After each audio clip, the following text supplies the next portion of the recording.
Hello everyone, we welcome you all to the introduction of the magical zone indicator MZI version 1.0। तो आज हम आपको इस indicator के बारे में कुछ इन्फॉर्मेशन देंगे कि ये किस चीज़ पे बेस्ड है हमारा MZI indicator. And first of all I would like to tell you that this video is for educational purpose only, we do not provide any kind of financial advices. And secondly I would always recommend कि आप पहले indicator की strategy, जो भी strategy आप बना रहे हैं इसके थ्रू, उसे बैक टेस्ट ज़रूर करें, पेपर ट्रेड लें, उसके स्मॉल क्वांटिटी से ट्रेड करें, उसके बाद ही एक्चुअल ट्रेड्स अपना प्लान करें एट योर ओन रिस्क। तो सबसे पहली चीज़ हम पहली स्लाइड में देखते हैं। It is powered by demand and supply zones. The indicator is build for swing and intraday traders. Learn setups, signals, entries, stop losses, targets, and also learn how to trade with institutions, keeping your small SLs and big targets. Okay, तो ये basic सी चीज़ है जो सभी लोगों को पता होगी। आइए अब हम नेक्स्ट स्लाइड पे चलते हैं। ओके, नेक्स्ट स्लाइड हम देखते हैं। कुछ लोगों को दिक्कत आती है how to apply MZI version 1.2।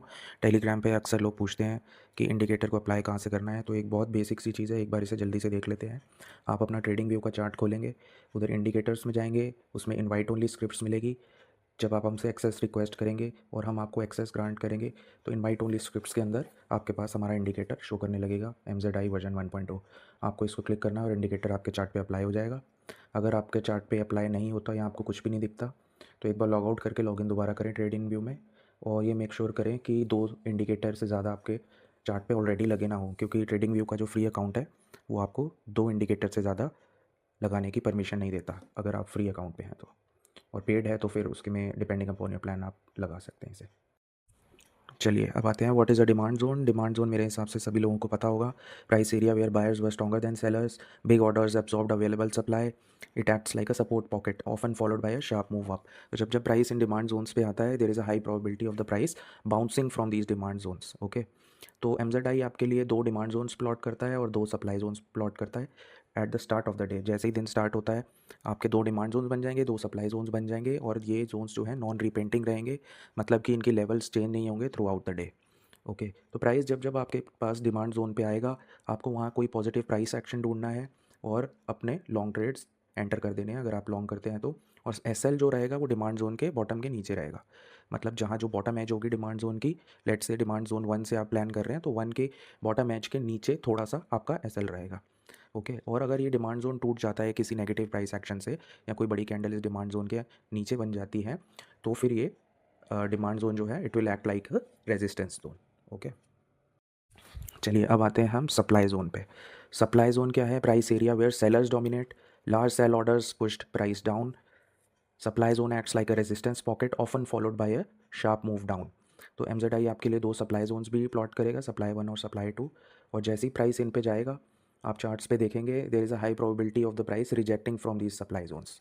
Okay, और आपको इन सप्लाई जोन्स पे कोई भी नेगेटिव प्राइस एक्शन देखना है और जैसे ही आपको मिले वहाँ से आप अपने शॉर्ट ट्रेड्स को प्लान कर सकते हैं। इस केस में SL रहेगा slightly above the top of these zones. Okay, और अगर ये सप्लाई जोन टूट जाता है ऊपर की तरफ और प्राइस वहाँ कंसोलिडेट करता है तो आप उन जोन्स को एक सपोर्ट जोन मान सकते हैं। चलिए अब आते हैं types of candle colours in MZI। तो मैं बता दूं इसमें आपको 4 टाइप के कलर कैंडल्स देखने मिलेंगे apart from the normal red and green colours, जिनका कलर हमने लाइट कर रखा है। जो नॉर्मल कैंडल्स हैं वो आपको लाइट रेड और ग्रीन मिलेंगी। इसके अलावा आपको 4 कैंडल्स मिलेंगी, एक होगी ब्लू, एक होगी डार्क ग्रीन, एक होगी ब्लैक, एक होगी डार्क रेड। तो ब्लू कैंडल डिनोट करती है इंस्टीट्यूशनल बाइंग एक्टिविटी।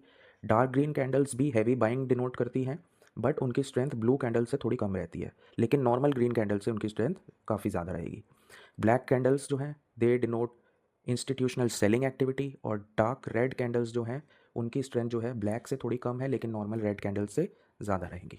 तो बेसिकली आप इनको जो ये इमेज दी हुई है इस ऑर्डर में कंसीडर कर सकते हैं, blue greater than dark green and black greater than dark red colour candle. चलिए अब आते हैं इनपुट्स इन MZI वर्जन 1.0। तो 3 तरीके के इनपुट्स हैं आपके इंडिकेटर की सेटिंग्स में, daily POC, weekly POC, monthly POC। आप इनको अनचेक और चेक कर सकते हैं अगर आपको ये लाइंस डिस्प्ले करवानी है तो। और ये lines basically point of control की लाइंस है। डेली POC हर दिन फॉर्म होगी आपके डेली चार्ट पे जस्ट लाइक योर जोन्स, और वीकली POC वीक के स्टार्टिंग में फॉर्म हो जाएगी और ये नॉन रिपेंटेबल रहेगी थ्रू आउट द वीक।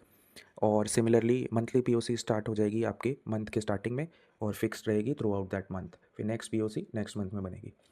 तो बेसिकली ये भी इंपॉर्टेंट लेवल्स माने जाते हैं ट्रेडिंग में, as they act as support and resistance to decide SL and targets. Okay, basically ये लाइंस जो है एक मैग्नेट की तरह काम करती हैं और प्राइस जो है अक्सर इनके आसपास घूमता है, तो वहाँ पे जाके ये प्राइस चिपक जाता है। तो जब जब आपको ये लाइंस दिखें आपके इंपॉर्टेंट जोन्स के आसपास, तो इंस्टेड ऑफ जोन हाइज या जोन लोज आप इनको भी एसएल या टारगेट्स रख सकते हैं। अब स्टार्ट करते हैं हम देखना चार्ट पे कुछ एग्जांपल्स के साथ। पहला एग्जांपल खोला है हमने इथेरियम का, यूएसडीटी का फ्यूचर्स का। तो इस चार्ट में अगर आप देखेंगे 12 नवंबर का डे है और प्राइस जैसे ही सप्लाई जोन 2 पे पहुंचा, वहां से आपको एक शॉर्ट का ट्रेड बहुत इजीली मिल सकता था। सप्लाई जोन पे सेलर्स एक्टिव हो गए और बड़ी बड़ी ब्लैक कैंडल्स के साथ इंस्टीट्यूशनल सेलिंग एक्टिव हो गई।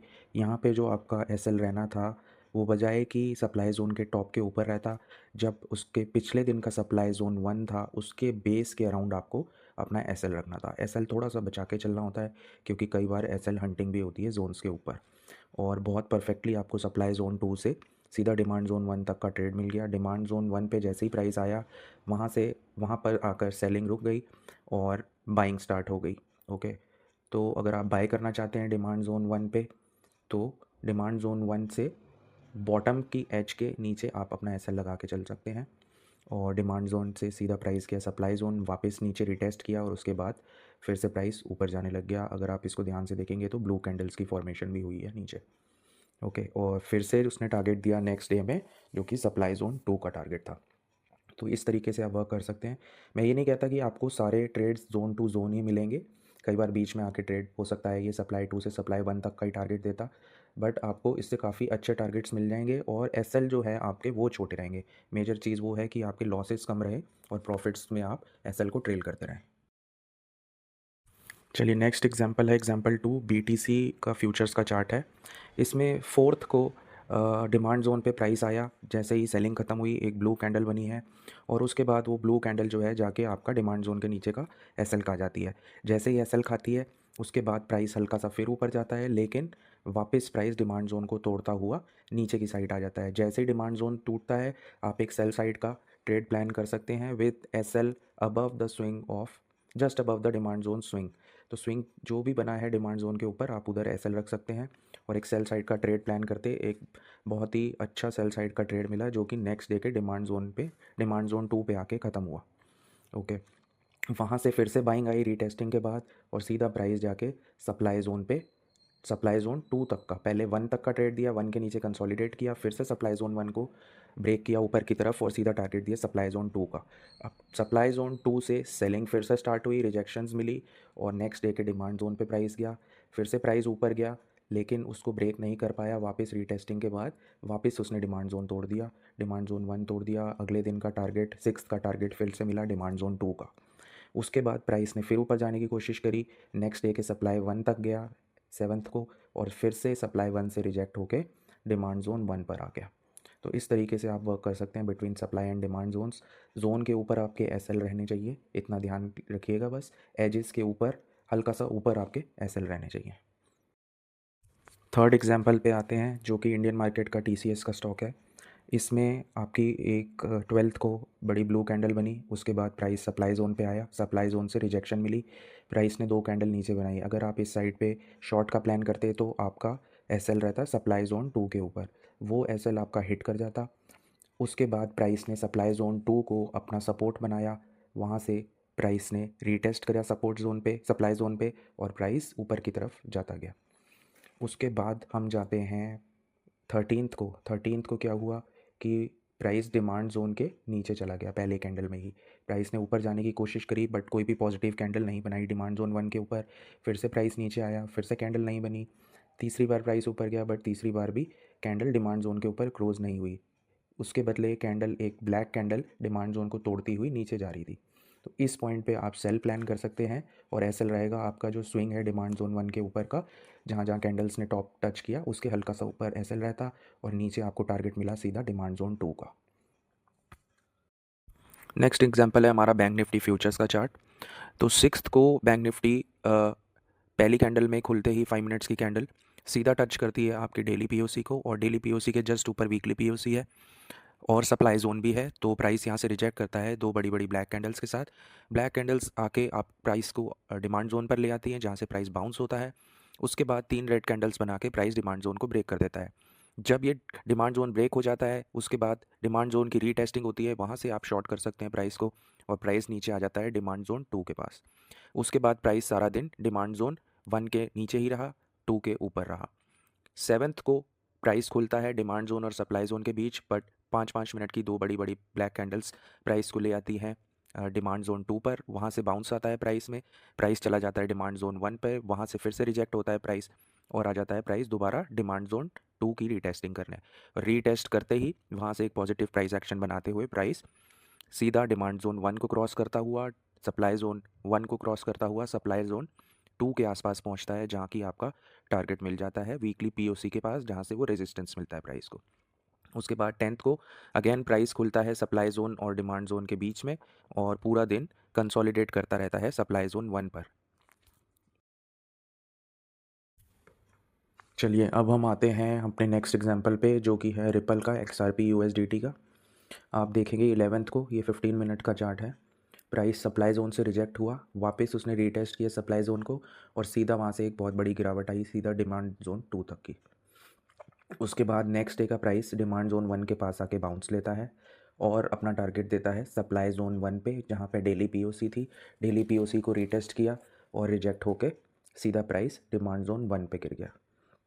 1 के नीचे प्राइस आया और प्राइस वीकली पीओसी से सपोर्ट लिया, सपोर्ट लेके फिर ऊपर गया प्राइस, रीटेस्ट करने वापस आया। उसके बाद प्राइस सीधा चला गया नेक्स्ट डे यानी 13th के सप्लाई जोन 1 पे टारगेट दिया।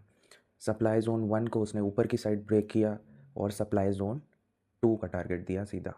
2 पे ऊपर की साइड ब्रेक करने की काफ़ी कोशिश करी उसने, नहीं ब्रेक कर पाया। ब्लैक कैंडल्स की फॉर्मेशन हो गई, विच मीन्स प्राइस नीचे गिरने वाला है, और जोन को रीटेस्ट करके प्राइस नीचे चला गया। नेक्स्ट आप गोल्ड USDT का चार्ट भी देख सकते हैं। डिमांड जोन 2 से बाइंग एक्टिवेट हुई है और सीधा सप्लाई जोन के पास जाके ख़त्म हुई है।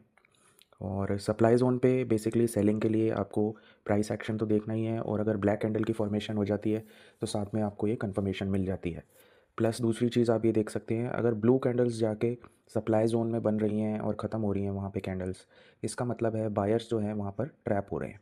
बायर्स के ट्रैप होने के बाद अगर ब्लैक कैंडल की फॉर्मेशन बन जाती है, विच मीन्स सेलर्स जो हैं एक्टिवेट हो गए हैं अगेंस्ट द बायर्स, और प्राइस को वहाँ से गिरा सकते हैं। किसी भी जोन से अगर आपको ट्रेड लेना है तो एक चीज़ का ध्यान रखिए, आप रीटेस्टिंग की वेट ज़रूर कर सकते हैं। कोई भी जोन से अगर आपको लेट से शॉर्ट का ट्रेड लेना है अगर आपको सप्लाई जोन से, तो प्राइस को एक बार गिरने दीजिए, फिर से वापस जाएगा जोन को रीटेस्ट करने, वहाँ पे आप अपना शॉर्ट प्लान करिए। सिमिलरली बाइंग में भी यही रिकमेंडेड है। कोई भी जोन से अगर आप बाइंग कर रहे हैं तो प्राइस को एक बार उससे रीटेस्ट होने दीजिए जोन पे, और उस रीटेस्ट के बाद ही आप बाइंग प्लान करें। एसएल अपने टाइट रखें, एसएल्स को जोन्स के हल्का सा ऊपर या हल्का सा नीचे रखें, जिससे कि आप एसएल हंटिंग से बच सकें। लास्ट में मैं आपको एस्टर USDT का चार्ट दिखाना चाहूँगा। इसमें भी वही चीज़ हो रही है, प्राइस आपको क्लियरली दिखेगा 15 मिनट टाइम फ्रेम में बाइंग जोन से कैसे प्राइस बाउंस होके सीधा सप्लाई जोन के टारगेट्स दे रहा है। और इसमें एक और चीज़ है कि जब भी आपका प्राइस आप बाइंग साइड पे जाते हैं, तो जब भी आपका प्राइस डिमांड जोन पे या तो टच करता है, तो वहाँ पे आपको कोई भी पॉजिटिव प्राइस एक्शन देखना है। जैसे कि इसमें ये कैंडल्स की फॉर्मेशन आप देखेंगे, 3 सिमिलर टाइप की कैंडल्स की फॉर्मेशन के साथ ही प्राइस को ऊपर उठाया जा रहा है। तो आप अपने और इंडिकेटर से भी कंफर्मेशन ले सकते हैं कि प्राइस जब जब डिमांड जोन पे आए और आपका कोई दूसरा इंडिकेटर या कोई दूसरा आपकी स्ट्रैटेजी जो कि आपको कह रही है बाय करने के लिए, आप 2-3 जगह से कंफर्मेशन लेके ही बाइंग प्लान कर सकते हैं। और सिमिलर चीज़ चलेगी आपकी सेल साइड में भी। सप्लाई जोन से प्राइस रिजेक्ट होती हुई आपको कैंडल्स दिख रही होंगी, और अगर कोई और आपकी चीज़ जो है, आपका कोई इंडिकेटर या कोई और स्ट्रैटेजी आपको कंफर्मेशन दे रही है कि प्राइस यहाँ से गिर सकता है, तभी आप सेल का ट्रेड प्लान करें। And thanks for watching my video. अगर आपको ये इंडिकेटर पसंद आया तो हमारा टेलीग्राम चैनल ज़रूर ज्वाइन करें, लिंक मैं आपको डिस्क्रिप्शन में दे दूँगा। Thank you.